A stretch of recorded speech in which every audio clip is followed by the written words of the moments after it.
So you look down at the fretboard, and before you even touch the strings, what do you see? Well, for every guitar player, it's a little bit different, and depending on your skill level, you might not actually see much at all. But that is okay, because today you're gonna learn how the pros do it. And by the end of this video, you'll be able to look down and instantly see a way to play every chord and every important scale in a key. Also this week, I'm gonna be trying something new. I'll be uploading a follow-up video to this lesson over on my Patreon, where I go over some more expanded ideas, practice tips, and next steps on today's topic. And this will be along with the usual printable PDF for this lesson. So if you want to check it out and support my channel, there'll be a link to my Patreon in the description. If enough of you guys like it, I will do it for every lesson going forward. All right, so we're gonna be creating a framework that looks and operates the exact same for every key. An issue many guitar players run into is that there are only a handful of keys that they're actually comfortable with. We are going to fix this. So let me show you the finished framework first, and then we'll start from the beginning and build it from scratch. So what we've got here is our core, which contains the 5 most important scales condensed down into one master shape, essentially maximizing the notes we're allowed to use within a key in just one position. We've got the major pentatonic scale, the minor pentatonic scale, the major scale, the natural minor scale, and the blues scale. All of these scales are relative to one another, so they can be used interchangeably. Then connected to this core are these 2 horizontal scales traveling up and down the strings. And the purpose of these notes specifically is to act as markers for all your chords inside the key. So let's break all of this down, and we'll start by building our core.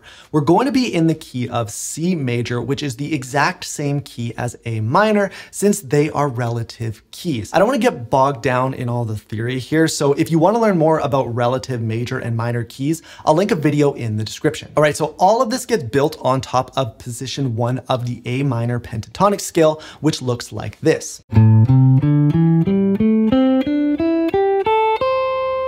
So that is the first scale. Next, we have the major pentatonic scale, and it's important to note that it's the relative major pentatonic, so that makes it a C major pentatonic scale. It's the exact same scale, it just starts at a different point, the C note instead of the A note.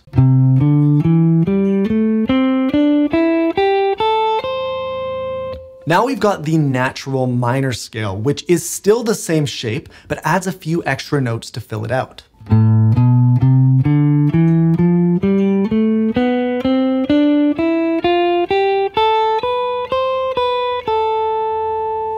Then we have the major scale, which is the same as the natural minor scale, but it also starts on the C note instead of the A to make it a relative major scale.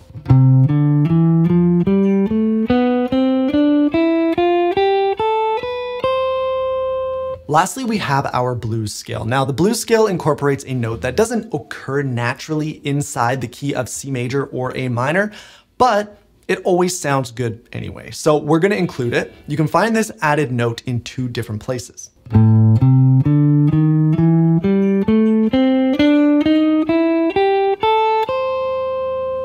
And that gives us a final core shape looking like this, with all 5 scales existing together in one position. So that covers all our scales. Now let's talk about the chords. Every key contains 7 chords, and we want to have some way to access each one without resorting to different open chord shapes.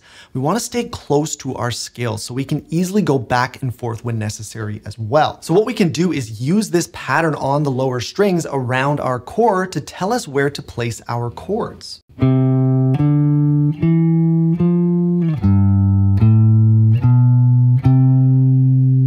Now it's very important to pay attention to the number of each note, because depending on that number, we'll know if you should play a major or minor chord shape. Numbers 1, 4, and 5 are going to be major chords, numbers 2, 3, and 6 are going to be minor chords, and number 7 will be a diminished chord. So let's apply our bar chords. So we'll start here on 1, and the whole idea of these notes is just to tell you where to root these chord shapes. So we're gonna do a major bar chord shape rooted on the 3rd fret of the A string here. Like that. Doesn't matter how you play it. I like to play it like this and leave out the high E. It doesn't matter. Whatever you're comfortable with. You can also play it like this. This is kind of the typical way. that. Then we go to 2, which is D. Got a minor A shape to play this D minor chord. Then we've got an E minor here for 3. Then we've got our 4th chord. So again, using that root note in our little map here. And we play, I prefer to play it like this. It's a little bit easier to get in there. Then we go down to our 5. We have to go down here. We could carry on up the fretboard if we wanted to, but then we're really getting far away from our shape. So even though we're climbing up the notes, right, from F to G, we're gonna go back down to here. So that's why it goes backwards down here. So we got 5, just a regular E major shape bar chord. Then our 6, which sits right on top of our core shape. And then lastly, we've got our diminished shape, which is kind of like a modified E minor shape. You're not gonna use this chord a whole bunch, but this is what it looks like. Just like that. And then we actually get back to our 1, so back to that C note all the way up here. And that's gonna be major as well. So again, this and this are the exact same chord. And that gives you every single chord in the key of C major / A minor, but now they're all nice and close to your scales. So how does this all work when you're not in the key of C major or A minor? Well, let's shift this up the fretboard to a totally weird key like E flat major. All we need to do is align this note with the name of the major key or this note with the name of the minor key. So for E flat major, it's going to be positioned right here. And as you can see, absolutely nothing has changed other than our position on the fretboard. All the numbers are in the exact same spots. So all 5 of our scales in this new key are easily accessible, and so are all 7 of our chords in this new key as well. We don't even really need to know the names of these chords as long as we know their number. Okay, so that's all you need to basically cover everything. And whenever I look down at the fretboard, this is the initial shape that lights up in front of me depending on the key that I need to play in. And from here, you can start adding more and more to it. I'll give you a few quick examples, but I have videos on my channel that'll help you add all different types of things to the shape you just learned. Those will all be linked under referenced videos in the description. So I can incorporate cage shapes into this position to play all the chords in this key. We've got our 1 chord, 2 chord, 3 chord, 4 chord, 5 chord, 6 chord, and 7 chord.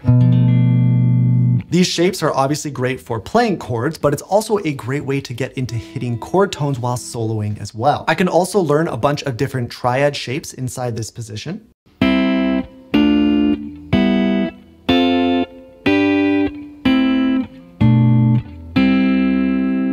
Or I could extend my scales into other positions as well. So attached onto this are positions 2 and 5.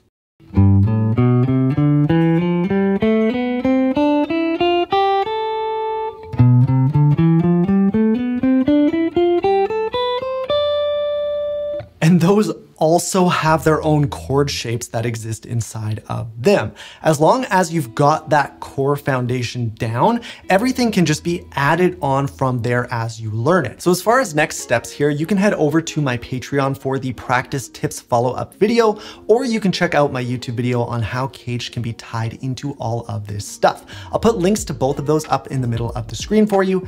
Thank you so much for watching, and I'll see you in the next one.